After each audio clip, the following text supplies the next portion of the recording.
FI brokerages, इनकी भारत को लेकर क्या है स्ट्रैटेजी, क्या है नया नजरिया, एक बार जानते हैं आशीष के साथ। आशीष, रिकॉर्ड बाइंग हो रही है, बाजार टॉप पर है इस समय, एफआई का क्या व्यू है? देखिए, 3 रिपोर्ट्स हैं मेरे पास। जेफरीज है, बैंक ऑफ अमेरिका और गोल्डमैन सैक्स। सबके अलग अलग सेक्टोरियल और स्टॉक्स के व्यू हो सकते हैं, लेकिन एक कॉमन पॉइंट मैं आपको बताता हूं कि सब बुलिश हैं भारत बाजार पर। सब कह रहे हैं कि मीडियम टर्म में, कोई कह रहा है, कोई लॉन्ग टर्म में कह रहा है, कोई ग्लोबल मार्केट से कंपेयर करके दिख रहा है कि अपॉर्चुनिटी है तो सिर्फ और सिर्फ भारत में। जेफरीज का व्यू मैं सबसे पहले आपके साथ शेयर करता हूँ। ये मान रहे हैं कि वैल्यूएशन जरूर स्टॉक्स के महंगे हो गए, लेकिन कुछ स्पेस ऐसी है जहां पर अगर आप देखें तो इन्हें पसंद आ रही है। जैसे केपेक्स है, यहाँ पर ये नए नए आइडियाज ढूंढ रहे हैं। इसके अलावा अगर आप देखें तो मान रहे हैं कि लॉन्ग टर्म के हिसाब से इंडिया की अपॉर्चुनिटी काफ़ी अच्छी है और डोमेस्टिक फ्लोज हो सकता है कि उतार चढ़ाव यहाँ पर आपको थोड़ा सा देखने को मिले।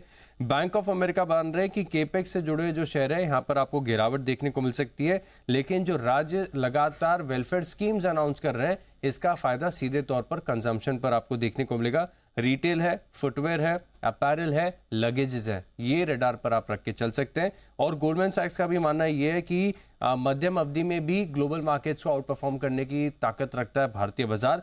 पिछले 10 साल से अर्निंग्स की एक डाउन साइकिल चल रही थी, अब वो अगर आप देखें तो रिवाइव हो गई है। अब यहाँ से एक अर्निंग्स में स्थिरता देखने को मिल रही है और मुनाफे में मिड टीन ग्रोथ आपको 2030 तक देखने को मिले, यानी 2030 तक सस्टेनेबल ग्रोथ है कंपनीज के मुनाफे में।